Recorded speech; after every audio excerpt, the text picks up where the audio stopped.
Ursula K Le Guin, who by the time she died in 2018 had become one of the most decorated American authors and transcended the typical bounds of what we call science fiction and fantasy, was born in Berkeley, California in 1929.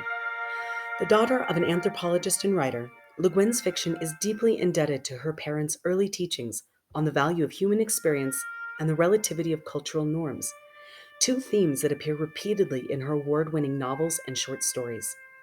Over the course of her life, Le Guin would incorporate explorations of oppression, revolution, gender and race, and above all, the moral conscience of society into her many works of fiction and nonfiction.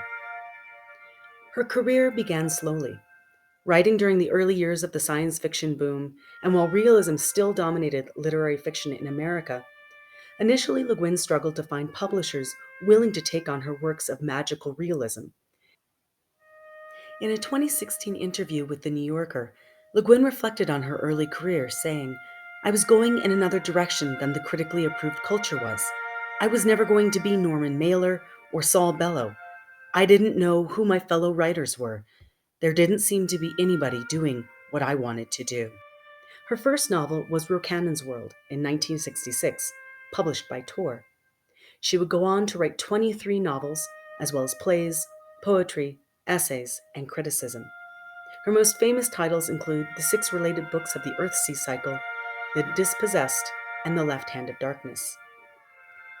More than her awards, however, Le Guin's legacy, and the reason we read her novels and study her thought, is her deep commitment to the combined power of the imagination and the deep necessity of constant reflection to emerge as better individuals and to create a more moral society.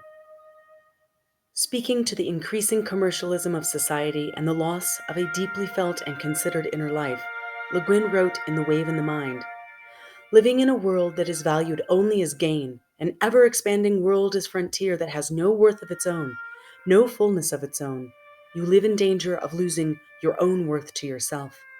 That's when you begin to listen to the voices from the other side and to ask questions of failure and the dark."